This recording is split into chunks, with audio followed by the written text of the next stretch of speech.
Quando a gente fala de Neil Gaiman, eu sempre penso primeiro no Sandman, nos quadrinhos dele, tá? Só que eu acho que hoje em dia a obra dele literária é maior, ele lança mais livro do que quadrinho. Ah, sim. Se você tivesse que definir o Neil Gaiman como um autor de livros ou como um autor de quadrinhos, qual seria a definição, você acha? Ele é um autor de livros. Ele é autor de livros. Eu acho que ele é mais de livros hoje em dia, né? Embora ele tenha feito. Né? Ele é um escritor, exatamente. Eu acho que ele é um autor de livros que agora se aventura às vezes nos quadrinhos. O Neil Gaiman, ele é um cara que nunca quis se deixar rotular, né? Ele transita entre gêneros com uma enorme facilidade, assim. Ele tem uns curtas que ele dirigiu, por exemplo. Ele escreve até episódios de séries de TV, às vezes, né? Ele tem várias coisas assim, mas em tempos recentes, né? Em tempos recentes não, já nos últimos 15 anos. 15 anos, a grande parte majoritária da obra dele é mesmo na literatura. É mesmo na literatura. Convencional, digamos isso, assim. A produção dele é mais literatura. É engraçado isso, porque eu também fiquei... O Sandman foi a obra máxima dele no Brasil durante muito tempo, né? Ainda é a obra máxima não, dele, é ainda a obra máxima, eu digo, mas você pensava em Neil Gaiman, não tinha como desassociar. De Sandman, claro. E eu lembro que eu li Sandman, fiquei completamente extasiado, porque é uma maravilha. E aí depois eu fui procurar as outras coisas, eu só tinha achado, acho que o primeiro lançamento dele aqui, logo depois, foi o Deus Americanos. E depois de muito tempo eu achei que ele fosse um autor meio que de uma obra só. Aí começou a pingar umas outras coisinhas, Filhos de Anansi.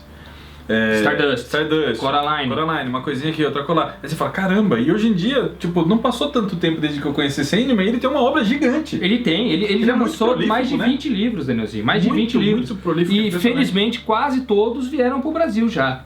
Quase todos eles. Na verdade, algumas coisas foram feitas antes mesmo, ou até durante o período do Sandman, né? Sim. Só que nos quadrinhos ele fez os Eternos, fez o 1602, fez algumas outras coisinhas pontuais. Fez o Batman do Capuz lá. Tem histórias antigas dele, feitas lá pra Dark Horse. Orquídea Negra também, algumas coisas da Vertigo, né? Mr. Punch, Sinal e Ruído. Mas o que a gente resolveu fazer?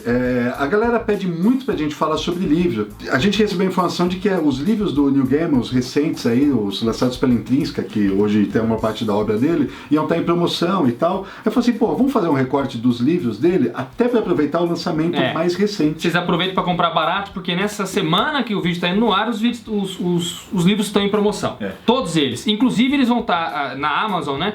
Eles vão estar em promoção geral, só que todo dia nas ofertas relâmpago vai ter uns diferentes dos outros. Então se você entrar lá agora, você está vendo o vídeo no dia da estreia aqui, quarta-feira. Se você entrar lá agora, vai ter livro dele na oferta relâmpago. Se entrar amanhã, vai ter outros livros na oferta relâmpago, e assim por diante. Ao longo da semana toda aí, é a chance de fazer a coleção do Neil Gaiman. Bom, vamos tentar dar uma pincelada aí, não vai dar para falar de tudo, porque é muita coisa. E a gente vai se pautar mais em alguns importantes. E nesse lançamento aí, né, Daniel? O lançamento, bem recente, bem fresquinho, Neil Gaiman, Mitologia Nórdica. Esse é meu novo xodó, cara. Puta, que livrinho gostosinho. Adorei. É o xodó de todo mundo, É o meu novo xodó esse livro, exatamente, Alexandre. Deixa eu falar uma coisa, antes só de entrar no livro. Então vai, dá ele aqui. O Neil Gaiman escreve pra cacete. Ele escreve muito.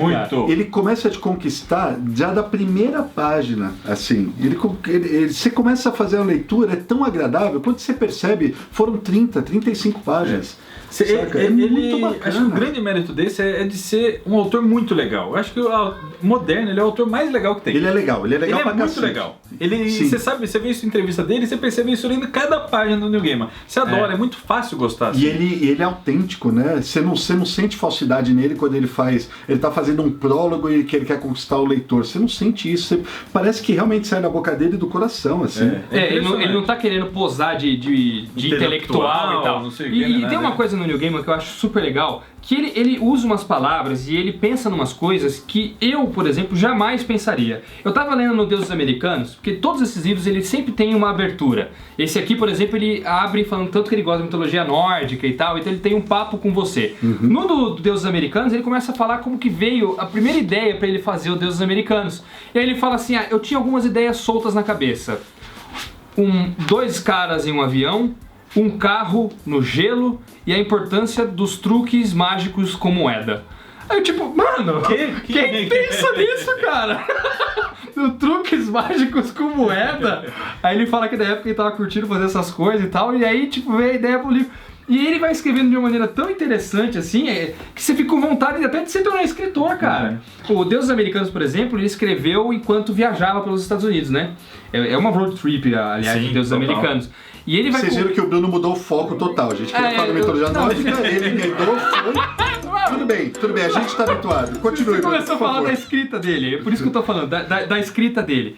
E ele contando como ele escreveu Deus Americanos é apaixonante, cara. As paradas que ele fez, nos hotéis que ele ficava e tal. Então é o que você tava falando da escrita dele. Eu acho que ele consegue passar essa paixão pra gente. Bom, já que a gente tá falando do Deus Americanos, tá rolando aí um burburinho grande, porque vai estrear a série, né? A série parece que vai ser bem bacana, e se você não leu Deus Americanos, na minha opinião, após o Sandman, é a melhor obra dele. Eu também acho. A série, inclusive, vocês viram, o trailer é sensacional e tem o Ian McShane, o cara do Deadpool. Eu adoro. Do Deadpool, do Deadwood. Puta ator sensacional, Animal. o trailer tá animal Ele e é parece ser muito... o Wednesday, né? Parece ser muito fiel, tanto é que o New Game tá envolvido na produção e tal. É um negócio que eu acho que todo mundo que gosta do livro vai gostar. Bom, na verdade, a gente pode até fazer uma resenha de ambos, que eles dialogam entre si, já falam mais ou menos da mesma coisa, eu já né? tinha pensado nisso, por isso que eu puxei desse jeito, entendeu? Eu te entendo, Bruno, muito. Basicamente, o Neil Gaiman é apaixonado por mitologia, e a mitologia que ele mais adora é a mitologia nórdica. Isso você vê no próprio Sandman, em que ele traz o personagem de Odin, de Thor, de Loki, mostra lá de uma maneira toda particular. E na mitologia nórdica, nesse livro aqui, ele diz até que a paixão dele começou com o Thor da Marvel. Thor da Marvel. Ele era moleque e pegou a revista. Ele fala, eu gostava muito daquele cenário kirbiano. Sabe? E quem não gosta, né, cara? Quem não gosta? Assista o nosso programa de Jack Kirby. Linkado aí pra vocês verem, cara. E ele, como um eterno apaixonado pelo Thor, resolveu buscar um pouco mais sobre isso e, de repente, descobriu que a mitologia nórdica mesmo era bem diferente do que o Jack Kirby e o Stan Lee faziam. Ele falou, ih, caraca, claro, esse Thor aí é outra parada. E aí ele começou cada vez a procurar mais, foi lendo livros de outros autores a respeito, até que ele chegou nas traduções, nas originais, no Edda, né, que é chamado, no prosa Edda, né, que é o registro dos vikings mesmo. Ele pesquisou a fundo essa questão e tornou-se um grande... Edda Poética. Esse é o nome, Edda Poética. E Edda em prosa, tem dois. Então, Edda em prosa e Edda Poética. E tornou-se um grande entendido de mitologia nórdica. Aí falou, porra, e se eu pegasse todas essas lendas que tem aí e realmente recontasse elas? De uma maneira mais fácil de ser absorvida também, porque a Edda Poética e a Edda em prosa é um texto muito difícil, muito truncado. E difícil ao mesmo tempo pueril. Tem algumas histórias, gente, eu já li. Você já leu? Já li. Tem na internet pra ler, fácil, em inglês, né? Você lê essa porcaria e, cara, tem algumas histórias que são curtinhas assim, um monte de coisa acontece. É todo folclore escandinavo colocado ali, né? Então, a ideia dele foi fazer com isso a mesma coisa que os irmãos Grimm fizeram. Sim. Montaram a carreira deles. Olha, pega os contos de fada e traduz em literatura mesmo. E ele resolveu fazer isso daqui, escolheu um número X de histórias. Ele escolheu 15 contos. 15 contos e meio cronológico, assim, desde a criação do mundo e vai culminar no Ragnarok. Deixou vários contos de fora, que ele até gostaria de ter colocado, tal, mas não dá pra pôr tudo. Se pautou mais na figura do Thor, do Odin e do Loki. Foram os principais que ele colocou. E a leitura disso é muito gostosa, cara. E eu acho assim, eu vi comentários na internet dizendo que isso aqui é bom como porta de entrada pra esse universo aqui. Se você já é experiente, já leu muitas outras coisas, você não vai ler nada de novo, porque na verdade ele não cria nada, ele só reconta. Eu, como nunca tinha lido nada, eu conheci essas lendas através dos filmes, da série de TV Vikings, então, isso que eu dos quadrinhos que eu já li. Você pega a Edda mas lá, eu não tinha lido nada. Você pega a Edda original, é uma linguagem muito pueril. É um texto chato também, sabe? né? Chatinho, né? Te enche o saco ler após um tempo. É muito rico em termos de inventividade, criatividade. Claro, sim. Era incrível. É muito da hora, eu adoro esse tipo de conto assim, fantástico. Mas é tudo muito cru, muito bruto. E aqui é o Neil Gaiman, que é um gênio escrevendo, cara. Cara, é muito gostoso, então, mano. É legal pra caramba. O capítulo da criação do mundo dos vikings aí, dessa mitologia nórdica, assim, Danielzinho, é um negócio sem igual, cara. Delícia, né? Eu não sei como os caras chegaram nisso daí, velho. Porque, é um cara que é muito gigante que existia lá parada, aí ele... Do sovaco dele nasce uma galera, da perna nasce outra, tem uma vaca gigante que alimenta ele, dando leite. Muito louco, cara. Mitologia grega, e né? Conforme você vai lendo, a gente que é fã do Thor. Cara, é muito da hora. A gente que é fã do Thor da Marvel, não bate uma estranheza? Bate. De repente você fala, peraí, Loki é irmão de Odin? Irmão jurado de sangue? Não é irmão do Thor? Nossa, o que é isso, cara? Bate uma estranheza muito grande. Não, e não foi Odin que deu o martelo para Thor? ele conseguiu por causa do próprio Loki, que fez uma trama com os anões lá e fez os anões presenteados. Loki, aliás, não é o deus do mal, né? Ele é um personagem muito complexo, é o deus da trapaça e da... Não, e sabe uma coisa? No gibi, ele era feião, né? Ele era feio. Tem até aquele encadernado Loki, tá ligado? Como é que é o nome daquele? Do Esad Ribic, que ele é feião. E o Thor do filme, como é que é o nome do ator? Ele é bonitão. Então eu sempre achava Tom Hiddleston, falando, pô, mas Tom Hiddleston tem nada a ver com o Loki que eu conheci nos gibis. E no livro é descrito que Loki é lindo, maravilhoso. Eu falei, pô, então tem a ver, cara. E o Thor, por outro lado, é um ruivão, bruto, burro. Ele é burro, cara. Que ele tem o Mjolnir, que é tão poderoso que ele precisa usar as luvas de ferro pra segurar, porque senão ele não consegue. E um cinturão que amplia a força dele, dobra a força dele. Cara, é muito legal. Pô, as histórias, gente, são magníficas. A história em que o martelo do Thor é dado a ele... É animal. Que é um dos tesouros dos anões, né? Os anões presenteiam os deuses através de uma tramóia do Loki. E como chega na mão dele, tem até um pedaço em que o cara fala assim, pô, mas o cabo desse martelo é muito pequeno. E sempre foi um martelinho com cabo pequeno, eu sempre achei isso esquisito. E os anões falam, não, foi um defeito da fabricação. Porque foi uma hora que o Loki ficou atrapalhando o cara a fazer, sabe? Gente, que delícia!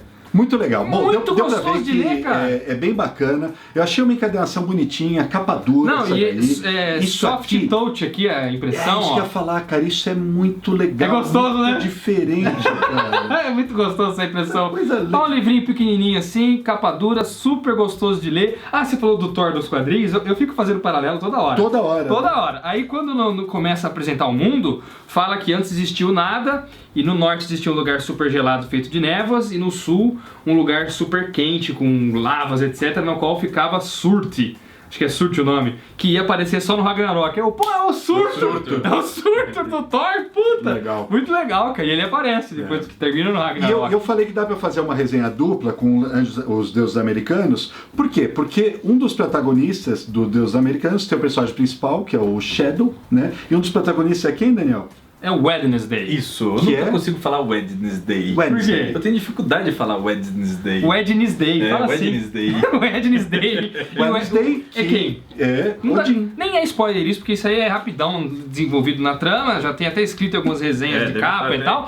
É Odin. Você já estava falando um pouquinho sobre ele? Não é só o Odin que aparece, chama Deuses Americanos porque fala de todos os deuses. O New Game ele brinca com todas as mitologias, velho. É uma guerra. Eu não se contentei uma, não. É uma guerra, uma grande guerra entre deuses antigos e os deuses modernos. Ele cria novos deuses que é tipo o dinheiro, a mídia, a tecnologia. Tem alguns deuses que incorporam algumas coisas assim e transformam isso em deuses. E aí é uma batalha entre deuses para ver quem que vai ficar com a supremacia. Os novos deuses. Que a supremacia ela existe através da crença, né? Se ninguém nos Estados Unidos... Ele pega os Estados Unidos, que é um país, né, consumista pra caramba, e aí ele pega, pô, o que Odin representa pros Estados Unidos de hoje, pra população dos Estados Unidos de hoje? Nada, né? Aí ele brinca com aquilo que se ninguém acredita nos deuses, eles começam a perder o poder e eles vão desaparecer, né? Quando ninguém mais acredita num deus, ele desaparece por completo. E aí essa brincadeira que ele faz. O Odin, né, o Wednesday na história, ele encafifa com o protagonista mesmo, que é o Shadow, que é um cara que... É um humano normal. É um humano normal, que começa a história, ele tá saindo da prisão, e ele já tem uma reviravolta lá, porque ele pega a mulher dele, rola um lance com a mulher dele, que a gente não vai contar, porque é uma coisa bacana. É, bem surpreendente. Que deixa ele da pá virada, assim, e ele tá meio sem nada a perder, conhece o Wednesday. Que dá emprego pra ele, né? Que dá um emprego pra ele, e o Shadow é um cara brutão, né? Meu fortão marrento, assim. E falou, tá bom, eu vou aceitar, meio que vou como teu leão de chácara, teu guarda-costas aí. Fica dirigindo com ele. Empreitada aí. E o Neil Gaiman escolheu... E começa o Road Movie, o Road Story, que você falou. O Neil Gaiman mudou para os Estados Unidos em 1992 e ele sempre ficou encafifado com aquela terra lá, ele fala na introdução, porque é uma terra feita de imigrantes. Então várias pessoas foram para lá levando suas crenças consigo, né? Provavelmente pessoas que acreditavam na mitologia nórdica, mitologia grega, mitologia africana, e várias pessoas de todos os lugares do mundo estavam lá. Só que esses deuses foram perdendo o poder, como o Danielzinho falou, ao longo do tempo, e surgiram os novos aí, que é o dinheiro e tal. A ideia do Deus Americanos, cara, dessa guerra sendo travada, quer dizer, onde tem espaço para essa mitologia num mundo tão tecnológico quanto o nosso? E ele brinca muito com essas questões de uma forma primorosa. E a tecnologia também ganha um avatar endeusado também. É muito doido, cara. E ele vai... Todo lugar que o personagem passa aí de carro, o Neil Gaiman também passou na vida real. Ele ele foi pra lugares inusitados, assim, não ficou no chove, ele passa no molhado, não. Os lugares mais esquisitos dos Estados Unidos, assim, umas casas malucas, a beira de estrada, estranha, assim. Essas casas, tipo, esses lugares têm os próprios mitos do lugar, sabe? Isso. Aí teve o assassinato, aí teve não sei o quê, tem todas as histórias do lugar. Então é um passeio gostoso pelo lado bizarro dos Estados Unidos, narrado por um cara que é maravilhoso com as palavras e sabe como contar uma história. E ele foi nesses lugares, que é mais legal. Deus Americanos tem mais um detalhe, que o Neil Gaiman sempre foi famoso por ser conciso. O próprio Sandman, por exemplo, embora seja uma série longeva de 75 edições, ele tem arcos pequenos, muitas vezes tem histórias fechadas, né? Os livros anteriores do Neil Gaiman, como Belas Maldições e tal, eles não eram livros parrudos, né? E ele tirava sarro de outros escritores, falava assim, pô, vocês não conseguem resolver suas questões aí em 200 páginas? Precisa fazer 500? E ele falou que sempre procurou ser o mais conciso possível, até que ele topou com uma história que ele falou, agora não tem jeito. Então, Deus Americanos é um livro parrudão, né? Se bobear, acho que deve ser o livro mais parrudo dele, porque ele não tinha como contar essa história só em 200 páginas. E ainda mais nessa edição aí da Intrínseca, que é a edição preferida do autor, que é uma edição maior, inclusive, Ale. Muita coisa que ele deixou de fora lá atrás, por instruções da editora dele na época, ele recuperou para essa edição mais nova que saiu de comemoração de aniversário, né? Tanto tá escrito aí que essa é a edição preferida do autor. É tipo a edição definitiva que lançou para DVDs, versão do diretor que lançou para DVDs, é a mesma coisa. Ele colocou trechos inéditos aqui. Na verdade, então, tem 3 livros diferentes que têm a mesma identidade visual. Tanto é que ele não se cabe, só para encerrar o assunto Deus Americanos, que depois o Filho de Anansi é uma continuação, é o mesmo projeto irmão, o mesmo universo do Deus Americanos. E aqui no Alerta de Risco tem um conto que ele revisita o Shadow. Depois de um tempo tem toda uma cena, uma ação com o Shadow num bar, assim. Ele revisita o mundo dos Deuses Americanos aqui. O Deuses Americanos, como o Alexandre falou no começo, é a maior obra literária do Gaiman, tanto que ganhou 3 prêmios famosíssimos. Ele ganhou o prêmio Hugo, ele ganhou o prêmio Nebula e ele ganhou o prêmio Bram Stoker. E sempre por um tema diferente. Tipo, o Bram Stoker com o melhor livro de terror. O Hugo com o melhor ficção científica. E acho que o Nebula com o melhor fantasia, tá ligado? Isso comprova. Não tem como quadrar em nenhum gênero. Isso comprova que a gente falou no início do programa, que ele transita entre gêneros. Neil Gaiman é um caso único. Pra gente manter a ordem aqui, vamos falar então das 2 outras edições preferidas do autor?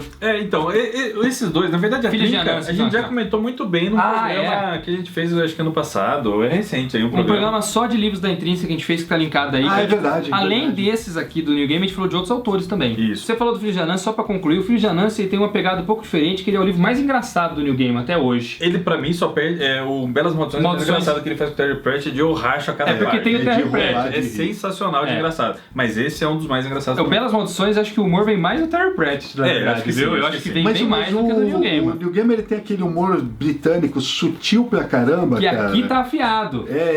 Vira e mexe, você para, você fala, caraca, mas de onde ele tirou isso? Aí você começa e aí de repente você casca o bico. É muito esquisito, né, cara? E é no mesmo universo porque o Anansi também é um dos deuses, né? É um deus africano que é o deus que é conhecedor de todas as histórias, né? E o protagonista descobre que era pai dele. O Anansi era pai dele. O outro livro do preferido do autor é O Lugar Nenhum. Aqui o protagonista é o Richard Mayhew. E o Richard Mayhew... esqueci de falar uma coisa. Lugar Nenhum surge como uma série de TV. Eu nunca assisti essa série, cara. Eu também nunca assisti. Mas acho que ela foi produzida, acho que ela não foi produzida. Ela foi. O Neil Gaiman, a motivação dele de escrever O Lugar Nenhum foi que, enquanto ele acompanhava as filmagens, ele via o texto dele original sendo deturpado, pelo diretor, sendo cortado, sendo mal interpretado. E cada vez que ele via aquilo, ele falou assim, que saco, os caras estão mudando a minha obra e eu não posso fazer nada.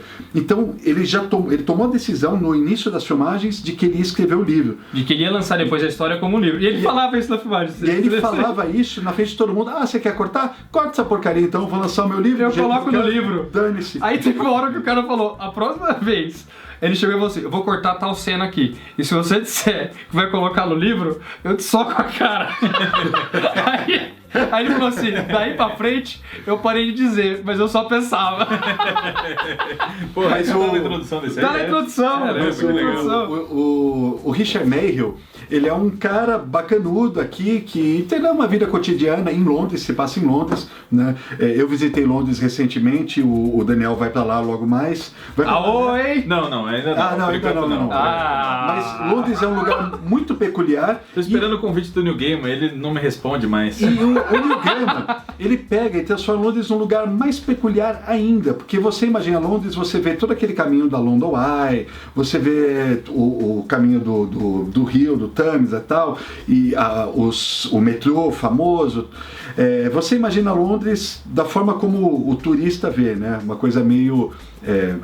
sei lá, meio bucólica, assim, E né? meio que cenário, né? Parece que você não... Eu não sei, Nova York... Você vê nos filmes, não né? parecia uma cidade de fantasia, assim, não uma cidade real. Parecia. Eu tinha Tem uma ideia de que a parada não é muito real. Você já tinha viu essa ela em sensação. filmes? Aí você Não, chega lá, cara. é uma cidade. De repente você topava com vários marcos históricos e tal. E aí o Neil Gaiman brinca com esse imaginário e transforma Londres em lugar nenhum. Ele não é um lugar nenhum. E existe uma Londres dentro de Londres. Uma Então, Londres espelhada, uma Londres com tudo de Maluca. diferente ao contrário, assim. O Richard Mayhew, acontece uma situação em que ele vê uma jovem necessitada, uma mulher em perigo, tal, vai lá, ajuda ela. No momento que ele toma contato com essa mulher, ele entra na Londres de lugar nenhum e se torna invisível para Londres normal. E essa Londres de lugar nenhum é completamente pirada. Tem de tudo lá dentro. Tem vários seres bizarros, esquisitos e tal. E ele começa a viver uma aventura e não sabe muito bem como voltar para o mundo normal. É uma fábula muito divertida, muito bacana. Muito foda mesmo. E essa Foda. edição, por que o Alexandre tá falando preferido do autor? Porque ele relançou esses livros ao longo do tempo e em lugar nenhum, sabe o que ele fez? Ele disse que a primeira vez que ele lançou pensando apenas nos britânicos, né? Ele não dá muitas descrições do lugar. Aí depois ele reescreveu acrescentando algumas descrições sobre Londres para que os americanos, no mercado norte-americano, quando ele foi lançar lá, pudessem se situar porque melhor. O cara de repente não sabe onde são as coisas lá. Exatamente, para poder se situar melhor. Então esse aqui é um texto um pouquinho mais completo do que o primeiro que ele fez, entendeu? Nessas edições aqui. A Conrad, por exemplo, chegou a lançar Lugar Nenhum e Deuses Americanos. Mas estão Filho de Janus também. Ah, também, pode crer. Mas tudo esgotado já. E se você tivesse que escolher entre uma edição e outra, eu acredito que essa é melhor, porque justamente são edições bem mais completas e todas têm textos do Gaiman aqui. Revisados por Eu ele. acho que de todos esses três, Lugar Nenhum é o mais fraco. De Eu também todos concordo, eles, eu acho que é o mais É fraquinho. Deus americano, filho de Anã, em lugar nenhum. É, sabe? o Deuses Americanos, no entanto, muita gente odeia, cara. Sabia disso? Ah, mas aí não dá pra falar, porque tem gente que odeia, cada um gosta de uma coisa, né? Mas pois é, mas o Filhos de Anansi tem uma aceitação um pouco maior. Acho que de todo mundo que leu, foi menos lido, né? Deus Americano vendeu muito mais. Mas de todos que leram, menos gente fala mal de Filhos de Anansi do que de Deus Americanos. Ah, tem um monte de Ele até maluco, fala na né? introdução, os caras que não gostaram de Deus Americanos não gostaram mesmo. E os que amaram, amaram mesmo. Assim, é um livro ame ou deixe-o, sabe? Então, fica mais no Deus Americanos e no Filhos de Anansi, depois no Lugar Nenhum. Isso. Né? Ó, E aí- só, Deus Americanos, ele começa com uma advertência. E no último parágrafo da advertência, o Neil Gaiman fala assim: é desnecessário dizer que todas as pessoas dessa história, estejam elas vivas, mortas ou em outras condições, são fictícias ou usadas em um contexto fictício. Só os deuses são reais. Da hora, né? Ele é foda ou não é? Então, é esse tipo de coisa que ele vai escrevendo vai Ele deixando é a gente foda. vidrado da escrita dele, Ele é né, foda. cara? Essa brincadeira de trazer o sobrenatural pra próximo da gente, né, pro mundo real, Ele é muito único. maravilhoso. E aí ele pega o real e transforma numa coisa fabulosa também. É uma sacada, assim, umas coisas que só um grande escritor de primeira linha mesmo consegue fazer. Não, vamos falar. De todo modo, pegar esses 3 livrezinhos e deixar na tua coleção Delícia! é uma delícia, porque estão todos no padrãozinho, fica super Bom, legal. vamos que o programa tá Da hora, gigante. cara. Mas da ó, hora. tem outros livros, nada de grande vulto como esse daí. Agora a gente comentou as outras Não, nada de grande principais. vulto, Você diabo. Esse livro é muito bom. Ó, antes de falar Não, disso é aqui, bom, é bom. Nada aqui é ruim. Ó, Mas nada é do deixa eu tamanho falar- dos americanos. por deixa eu exemplo. falar Aquele lá disso. é. João e Maria. Eu li esse livro ontem. Pois é, cara. Eu li ontem. Quando a gente fez o programa na Intrínseca, só o Daniel tinha lido. Tinha lido, pois é. E ele né? pegou e deu uma sinopse pra gente. E eu fiquei com essa edição, eu falei, caramba, me deu curiosidade e eu peguei e li depois. Mano, isso aqui... Primeiro que eu não sei como caracterizar isso aqui. Não sei que gênero que é. Não é Bom, infantil, mas não é. não é terror, não é fantasia, só que é um fábula, pouquinho né? de cada. É fábula, é uma fábula. Só que é uma fábula assustadora, cara. Como E ele- deveria ser, como são as fábulas originais? E ele né? fala que ele tentou captar provavelmente o que deve ter sido ler uma história dos irmãos Grimm na época, que era algo assustador, né? Era algo visceral, assim. Você pega a primeira edição dos irmãos Grimm, ela é feita para adultos porque eles queriam catalogar aquilo tudo e registrar. Os irmãos Grimm saíam conversando com as pessoas na Alemanha, se não me engano. Eles eram alemães e as pessoas iam contando suas histórias e eles iam catalogando. Essa do João e Maria é uma delas. Iam catalogando e os irmãos Grimm, eles não tinham intenção nenhuma em transformar as suas fábulas em contos infantis. Em algo palatável, né? Na época foi uma surpresa enorme que as pessoas começassem a comprar isso e ler para as crianças. Então, em vida, eles lançaram mais 7 edições dos livros deles, se eu não me engano, eles foram amenizando ao longo do tempo. Em que eles foram cortando todas as coisas punks para até chegar num formato infantil. Mas a primeira versão, né, que é uma versão que é cheia de notas de rodapé e tal, ela tinha um cunho acadêmico, assim, era um registro mesmo histórico que eles queriam fazer da parada. E era muito, muito bizarro. E o Neil Gaiman buscou isso aqui e ele alcançou. Uhum. Cara, é muito louco, com umas ilustrações maravilhosas. Eu acho que uma das grandes sacadas do livro, inclusive, é a ilustração são as ilustrações do Mattotti, que é um gigante dos quadrinhos italianos. É um monstro, o Mattotti, ele é gênio mesmo. Foi o Mattotti que deu a ideia do livro, sabe disso? Sei. É. E só de folhear, você percebe já, se afasta completamente a ideia de que é uma parada infantil. Você vê uma imagem dessa, mostra aí. Puta de um jogo de luz e sombra, negócio escuro pra caramba, que vai só insinuando que a parada que vai acontecer é horrível, pode ser medonha, que você já fala, bom, não é um livro de criança mais. Ele já consegue aqui, com a ilustração. Aí depois você lê e você fala, pô, realmente a parada é... Mas você sabe que eu acho que ao mesmo tempo a criançada pode ler do mesmo jeito? Não, acho que pode. Acho que pode ler do mesmo jeito, cara. Do mesmo jeito que eu acho que criança pode ver filme de terror. Eu não vejo problema nenhum em passar Massacre da Serra Elétrica. Sinceramente, pro meu filho de 10 anos, eu passaria esse livro pra ele ler. Tem que passar, ué. Passaria numa boa. Mas pensa, cara, que é um negócio pesado, porque a mãe dos moleques pega e fala assim, mano, dá fim nesses moleques aí, faz a cabeça do pai pra levar os moleques pra floresta, largar lá, não, deixa lá, que algum bicho come, que se dane, a gente não tem dinheiro pra alimentar. Contextualizando, esse livro se passa na época em que... Das guerras napoleônicas. Das guerras napoleônicas, que tava uma fome lascada nas pessoas, né? Então, dizem que, inclusive, a história começou a passar de uma pessoa pra outra, no boca a boca, por causa da fome. E, por causa da fome, a mãe manda abandonar a molecada. Então, primeiro ponto ferrado, né? Essa relação que os pais fazem com os filhos. Não, a mãe ainda fala assim, é só uma questão de lógica. Antes morrer 2 de fome do que 4. Joga os 2 e a gente sobrevive. Você não fez a gente pode ter outros filhos depois. Aí, cara, eles encontram uma bruxa que devora crianças. Canibal, mano. Canibalismo. É muito da hora, cara. É legal. Louco, cara. Não, mas sinceramente... Que história da hora. Um livrinho rápido. Você leu numa tacada só, uma tacada só, claro. E li rápido também, li rápido. Lindo, capa dura. Eu demorava mais apreciando a arte do Mattotti do que lendo, na verdade. Sim. O Mattotti fez uma exposição desses desenhos aí de João e Maria, e o Neil Gaiman viu a exposição, olhou e falou, meu Deus, olha esses desenhos. Eu vou escrever esse conto e vou tentar colocar essas ilustrações dentro do meu livro. Ele escreve com uma simplicidade, uma delícia, uma fluidez. É muito bom, é bom. Muito bom. Tiro certo. É livro baratinho, porque é fininho. Num caprichinho aí, vai nos próximos. Próximo! O Bruno tinha comentado o Oceano do Fim do Caminho, também comentamos bastante naquele vídeo anterior. Falamos bastante dele no vídeo anterior, não vamos falar muito mais aqui, mas é um livro sensacional também, viu, galera? É um livro que vai mexer com o seu lado infantil. Eu ia falar com o seu Bruninho interior, mas aí é só comigo. Aí é só comigo.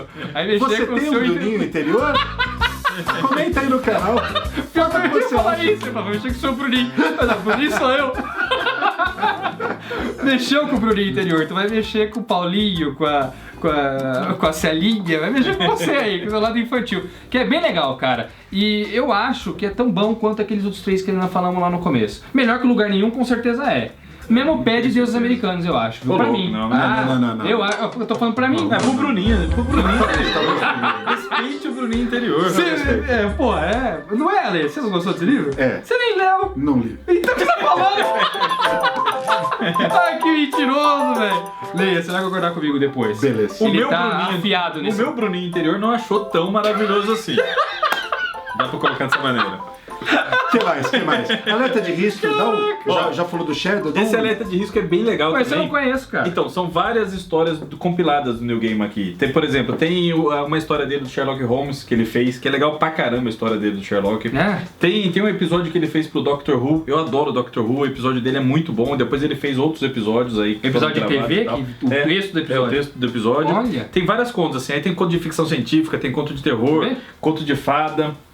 É muito legal. Ele pega, tipo, a Bela Adormecida, transforma em 2 personagens, a Bela e a Adormecida. Olha! E reconta de uma maneira super legal os contos de fada, assim. Então são histórias mais curtas, compiladas. E como exclusivo conteúdo pro livro mesmo, tem a história inédita que ele revisita Deuses Americanos, que é uma história legal pra caramba. Que você falou que aparece o Shadow e tal. Nossa, tem bastante história aqui, hein, cara? A Cão Negra que ele revisita, a última história que ele revisita Deuses Americanos. Nossa. É um baita de um compilado legal mesmo, e você vai entender tudo isso que a gente tá falando do New Gamer, de saber extrapolar e fazer vários gêneros legais, sempre bem escrito com a cara dele, assim. Se ele é um conto de ficção dele, ou um conto de fada, ou alguma coisa, você fala, pô, é o mesmo cara escrevendo, sabe? Só que com uma sutileza, um negócio que tem muita sabedoria pra tá fazendo, sabe? Ele faz a história do Sherlock Holmes dele e você fala, puta merda, é maravilhoso isso daqui. É maravilhoso. Que legal, cara. É um passeio pela mente do New Game, então. Exatamente. Que são várias ideias dele. E por tudo que ele gosta, ele pega tudo que ele gosta e tá nisso daí. E ele fala, teve uma vez numa entrevista dele que o sonho... entrevista nada. Aqui, ó, no discurso Faça Boa Arte de New Gamer, ele fala que o sonho dele de pequeno, as realizações dele não era tipo ter uma casa, ter um carro, não sei o que. O sonho dele era, um dia eu queria escrever um gibi pra 2000 AD. Um dia eu queria escrever um gibi pra Marvel. Mas você sabe que esse também é o meu sonho? Sempre foi também? Ele fala, um dia eu queria escrever um episódio de Doctor Who, que era a série que ele assistia. E aí aqui tem bastante dessas coisas aí. Que legal, cara. Olha, eu penso meio igual no Gamer. Tanto tá escrito aqui, ó, alerta de risco, contos e perturbações. É bem interessante o livro. Da hora, cara. Bom, pra gente encerrar, o que mais tem? Aí tem, esse daqui é o discurso mesmo na íntegra, que ele fez um discurso lá pra um grupo de formandos de uma faculdade super conceituada, ele ficou tipo meia hora falando, e aí o Chip Kid, que é um design muito bom, ele deu esse design, essa carinha pro livro e transcreveu o discurso inteiro. É um discurso motivacional e bem interessante, assim, pra quem tá procurando se libertar e cair de cabeça no mundo das artes aí. Olha que legal, cara. É um livrinho bem diagramadinho, bem diagramado. Ele é bem rapidinho de ler, ele vai ler assim, tipo, em 15 minutos, mas é um discurso do New Gamer pra te botar pra cima aí. A diagramação desse livro me lembrou de outro livro da Intrínseca, que é Tudo que você pensa, pense ao contrário. Que é a mesma coisa, é ideias motivacionais, assim, pra você sair do lugar comum e fazer alguma coisa. Que eu acho que é a mesma ideia do New Game aqui, te incentivar a fazer alguma coisa. É bem isso. Uma galera que tá se formando e ele fala, gente, fotógrafo, pintor, músico, todo mundo lá, quadrinista, tava todo mundo lá, acho que é um curso de letras, e ele fala, galera, você só tem que pensar fora da caixa. É um discurso muito legal. É a turma de 2012 da University of the Arts. É isso. Tá escrito aqui. Isso. Olha aí, galera. Olha, só pequenininho, bem pequenininho. Bem pequenininho. E por último, tem um último aí. A Verdade é uma Caverna nas Montanhas Negras, que é o New Gaiman e o Ed Campbell, do Inferno. Parceiro do Alan Moore. E aí eles fazem, aqui o New Gaiman ele faz uma história que se passa na Escócia e brinca com alguns mitos escoceses, assim. É bem legal. Também... Olha, tem quadrinhos. Tem quadrinho, então. Isso que é legal, porque é uma mistura de quadrinho, uma brincadeira, né, de linguagem da literatura convencional com um livro ilustrado mais quadrinhos. Olha só, cara. Então tem momento que vira um quadrinho mesmo, um clássico. E o Ed Campbell. Nossa, e ele brinca com muito estilo. Puta, aí. E é um estilo completamente diferente do Inferno, assim. Muito foda, vê, hein? Né? Bem diferente do Inferno. Bem diferente dele, mesmo, né? Cara. E colorido, né? Diferente de você ver já por ser colorido. E aí conta a história de um anão. Eu nem conheci esse livro aqui, Conta a história de um anão que vai procura ajuda de um outro cara lá, que eu me esqueci o nome. E eles vão tentar buscar um tesouro. Tem uma lenda de um tesouro escondido numa montanha, de dificílimo acesso. E aí eles vão atrás desse tesouro aí. Só que como é New Gaiman, a jornada é muito maior do que apenas a busca pelo tesouro. New Gaiman, eu sou muito fã dele, assim, eu acho ele um autor formidável e acho que agora que a Intrínseca tá lançando bastante coisa, podia inclusive relançar algumas coisas que estão esgotadas aí, tipo Stardust. Você falou que o primeiro livro que você leu dele foi o Deuses Americanos. Eu, depois de Sandman, a segunda coisa que eu li foi o Stardust, que é com desenhos do Charles Vesser, magnífico, cara. Bonito pra caramba. Né? Então tem bastante... O próprio Belas Maldições, que... Também, foi a Conrad também que lançou, não foi? Não, acho que foi a Devir o primeiro, não sei quem foi o primeiro. Mas também tem esgotado. Eu não sei, acho que ainda tá em catálogo por outra editora, viu, cara? Ah, é? O Belas Maldições? O Coraline tá em catálogo pela Rocco. O livro do Cemitério também tá em catálogo pela Rocco. Tudo do New Game é legal, galera. Sempre vale a pena pegar e dar uma lida, viu? Bom, tentamos dar um apanhado bem legal dessa obra dele e deixar tudo mastigadinho pra você aparecer aí no post, caso você tenha interesse em algum deles. Todos vão estar na descrição, a gente fez isso na época certa, porque eles estão em promoções, os links estão embaixo. Se você está vendo fora da época da promoção, não faz mal, na Amazon sempre tem desconto mesmo assim, você pode clicar e os links vão estar valendo da mesma forma. Os links são eternos, as promoções é que não, né, Danielzinho? E gostou do vídeo, faz o quê? Dá o seu joinha e se inscreve aí no nosso canal, beleza, galera? E volta aqui depois, clica nesse outro vídeo que tá aqui em cima aparecendo pra ver o maior anúncio que este canal já fez aqui. Mudando os paradigmas dos quadrinhos universais. Ah, galera, clica nesse link aqui pra encerrar o vídeo, beleza? Até mais, tchau.